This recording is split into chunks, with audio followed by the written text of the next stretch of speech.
Assalamualaikum warahmatullahi wabarakatuh.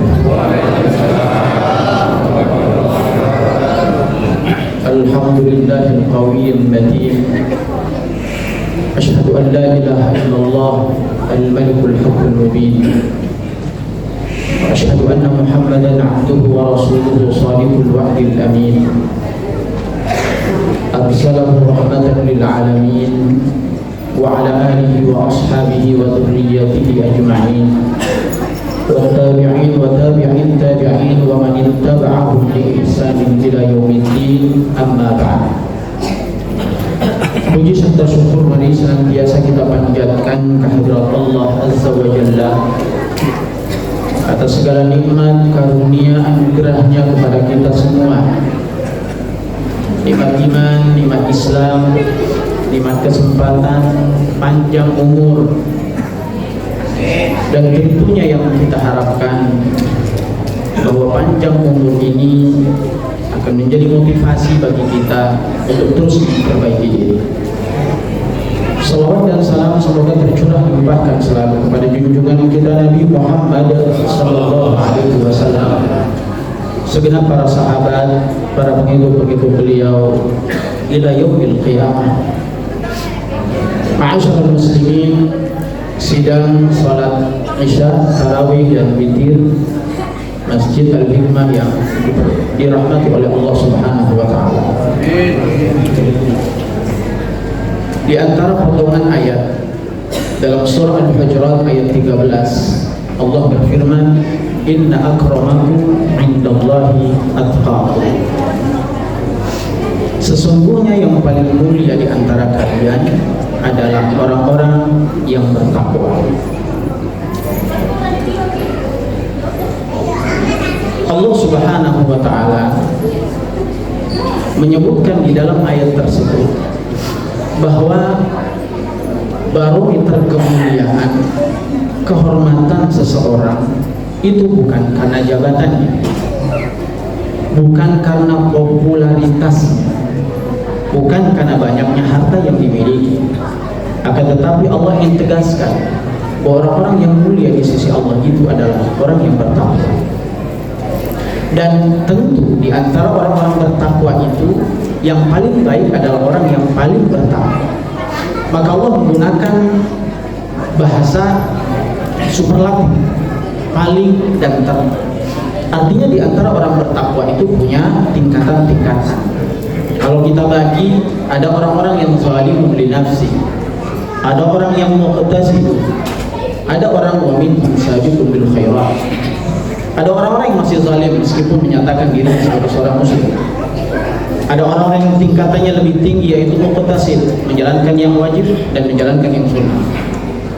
Ada tingkatan yang lebih tinggi dari semua itu adalah sabiqun bil khairat. Mereka tidak hanya melakukan yang wajib, tapi juga mencintai yang sunnah. Tidak hanya meninggalkan yang diharamkan, tapi juga mereka menjalankan atau meninggalkan sesuatu yang dimakruhkan, yang syubhat, yang mereka anggap syubhat itu adalah bagian dari yang diharamkan itu. Maka orang yang seperti itu masuk pada kategori hierarki yang paling tinggi, yaitu sabiqun bil khairat. Ma'asyiral muslimin wa zumratul mu'minin wal mu'minat, atsabakumullah. Oleh sebab itu Allah Subhanahu wa taala menginginkan hambanya menjadi orang-orang yang bertakwa. Oleh sebab itu Allah siapkan momen sarana agar manusia itu menjadi orang-orang yang bertakwa. Allah ingin melahirkan generasi-generasi mulia. Oleh sebab itu Allah juga menetapkan bagi kita semua ibadah-ibadah yang menghantarkan kita menjadi orang-orang yang mulia. Salah satu di antara ibadah yang Allah syariatkan kepada kita sebagai sarana yang akan menghantarkan kita menjadi orang-orang yang mulia adalah ibadah puasa. Hal itulah yang Allah cantumkan di dalam surah Al-Baqarah ayat 183 yang populer sering kita dengarkan, bahkan mungkin sering kita hafal karena sering diucapkan, sering disampaikan oleh para alim ulama, para tokoh, para kiai-kiai kita. Ya ayyuhalladzina amanu kutiba 'alaikumus syiyam kama kutiba 'alal ladzina min qablikum la'allakum tattaqun. puasa disyariatkan bagi kita semua. Tujuan akhirnya yang akan kita gapai dan harapan kita semua adalah la'allakum tattaqun, yaitu menjadi orang-orang yang bertakwa. Maka siapa yang akan menjadi orang-orang yang bertakwa? Yaitu mereka yang menjalankan ibadah puasa. Ibadah puasa apa? Seperti apa? Yang pastinya ibadah puasa yang maksimal dan berkualitas. Karena tidak semua orang-orang yang berpuasa itu bisa mencapai derajat takwa. Sebagaimana kekhawatiran kita semua ketika Nabi SAW memberikan isyarat, memberikan penjelasan kepada kita bahwa tidak semua orang yang memasuki bulan Ramadan dan berpuasa itu diterima amal ibadah puasa. Rubba sha'imin laisa lahu min siyamihi illa al-ju' wal 'atash. Berapa banyak orang-orang yang berpuasa, puasa menahan diri dari lapar, dahaga, tidak melakukan hubungan sebagaimana makna puasa secara definitif.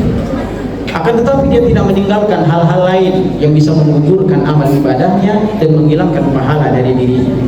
Maka tidak heran ketika Nabi SAW mengatakan bahwa banyak orang yang berpuasa tapi sungguh baginya hanya lapar dan dahaganya saja tanpa ada nilai. Nilai pun tidak ia dapatkan, apalagi ia akan bisa mencapai predikat takwa itu. Maka takwa itu adalah satu keistimewaan yang Allah berikan kepada hamba-hamba, yang tentu hamba-hamba yang terus berusaha dan bersungguh-sungguh untuk bisa mencapai level la'allakum tattaqun itu. Sedikit pada kesempatan yang berbahagia ini ingin kita sampaikan, paling tidak mengambil kalimat atau ungkapan Abdullah bin Zubair yang menjelaskan kepada kita agar mumpung masih hari yang masih muda ini, artinya perjalanan puasa kita masih lebih panjang dibandingkan apa yang sudah kita lakukan, maka paling tidak kita mengevaluasi diri, bisa mengecek sejauh mana proses ibadah puasa yang kita lakukan dengan hasil capaian yang sudah kita dapatkan hari ini. Sudahkah ada tanda-tanda yang kita bisa saksikan dalam diri kita, atau bahkan orang lain bisa memberikan penilaian terhadap kita, dan kita pun bisa memberikan penilaian terhadap diri kita sendiri. Oleh sebab itu Abdullah bin Zubair pernah berkata, fa inna ahlat taqwa alamat yu'rafuna biha wa ya'rifuna min nafsi. Kata beliau, sesungguhnya orang-orang yang bertakwa itu ada tanda-tandanya, ada ciri-cirinya, ada indikatornya. Yang indikator itu yu'rafuna biha, orang akan mengetahui itu darinya bahwa dia adalah orang bertakwa, meskipun penilaian sesungguhnya adalah di sisi Allah Subhanahu wa ta'ala. Wa ya'rifuna min nafsi, dan dia mengetahui itu dari dirinya, dan dia bisa menilai dirinya dengan barometer dan tanda serta indikator tersebut. Banyak hal yang disampaikan oleh para ulama, tapi dalam waktu yang singkat ini kita hanya mengutip apa yang disampaikan oleh Abdullah bin Zubair. Beliau mengatakan di antara alamat-alamat tersebut adalah satu, yaitu min sabrin adal bala, orang yang senantiasa bersabar terhadap ujian yang dihadapinya. Setiap orang pasti akan diuji dengan ujian yang beragam, yang berbeda-beda, kualitasnya pun bisa berbeda-beda tergantung personal itu, dan Allah tidak pernah salah alamat untuk memberikan ujian itu kepada siapapun. Maka siapa yang bisa menghadapi ujian tersebut dengan penuh kesabaran, maka Abdullah bin Zubair mengatakan dan menggolongkan seseorang tersebut masuk dalam kategori orang-orang yang bertakwa, satu di antara komponen yang ada di dalam beberapa tanda-tanda itu. Bahkan ayat ini pun ditegaskan di dalam surah Al-Baqarah ayat 177, di mana Allah kemudian katakan bahwa kebaikan itu bukan hanya menghadapkan wajah ke timur, ke selatan dan lain sebagainya, tapi sesungguhnya kebaikan, kebajikan itu juga ada di dalamnya adalah orang-orang yang bersabar fil ba'sa wad dharra wa hinal ba's. Dan Allah tutup surah Al-Baqarah ayat 177 itu dengan kalimat ulaika humus shadiqun wa ulaika humul muttaqun. Mereka adalah orang-orang yang bertakwa. Yang kedua indikatornya, kata Abdullah bin Zubair, kata beliau, yang bisa kita jadikan barometer apakah kita sudah termasuk orang-orang bertakwa atau tidak. Yang kedua adalah orang-orang yang ridha bil qada, yaitu ridha terhadap apa yang Allah tetapkan baginya. Ketetapan Allah itu sudah Allah tulis 50.000 tahun yang lalu sebelum manusia diciptakan. Manusia itu hidupnya akan seperti apa, jodohnya seperti apa, kehidupannya seperti apa. Seringkali manusia menginginkan berekspektasi yang baik, namun kadang hasil yang dicapainya tidak sesuai dengan harapan. Maka barang siapa yang kemudian tidak kecewa dengan apapun yang Allah tetapkan baginya, ridho terhadap Allah, ridho terhadap ketetapannya, maka sungguh mereka adalah orang-orang yang bertakwa. Yang ketiga, secara singkat dan penjelasannya kita sederhanakan, yaitu mereka orang-orang syukrin na'ma, orang-orang yang pandai bersyukur terhadap nikmat. Nikmat yang disyukuri bukan hanya yang banyak, tapi yang kecil. Ketika kita mau mensyukuri yang banyak, maka belajarlah untuk mensyukuri yang kecil. Dan hal itu disampaikan oleh Nabi SAW, man lam yashkuril qalil lam yashkuril kathir, wa man lam yashkuril nas lam yashkurillah. Orang yang tidak pandai mensyukuri yang kecil, maka sungguh tidak akan pandai mensyukuri yang banyak. Dan barang siapa yang tidak pandai berterima kasih kepada manusia, maka sungguh dia tidak akan pandai berterima kasih kepada Allah. Dan orang-orang yang pandai bersyukur itulah yang Allah akan tambahkan nikmat baginya.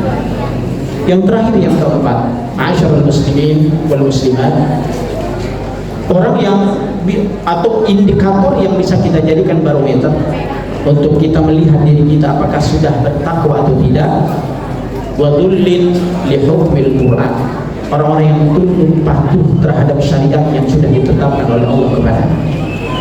Seorang mukmin ini ketika membaca Al-Quran, lalu kemudian melihat ayat-ayat Allah dan apa yang disampaikan oleh Nabi SAW, yang lahir dalam dirinya adalah kalimat sami'na wa ata'na, kami dengar lalu kami taati, bukan sami'na wa asaina.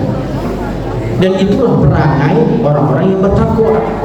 Karena sungguh orang-orang yang bertakwa, yang memiliki iman kuat kepada Allah itu, mereka gak punya pilihan kecuali taat kepada Allah, seberat apapun perintah itu.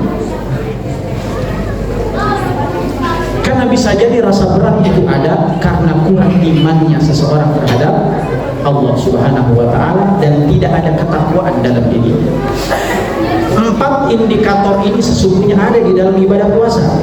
Maka ibadah puasa ini kenapa disyariatkan? Lalu kemudian goal dari ibadah puasa itu la'allakum tattaqun, kata para ulama, karena ibadah puasa itu terintegral seluruhnya. Di dalamnya semua peran, semua perangai, semua hal yang bisa menghantarkan kita menjadi orang-orang yang bertakwa.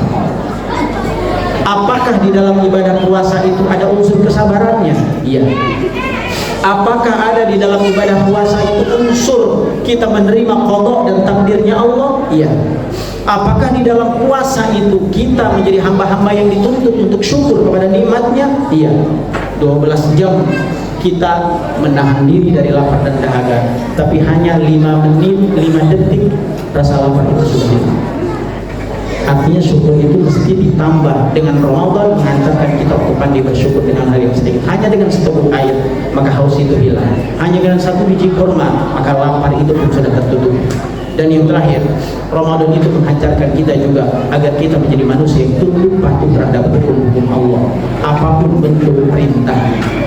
Puasa bukan hal yang mudah, sulit untuk menahan diri dari lapar.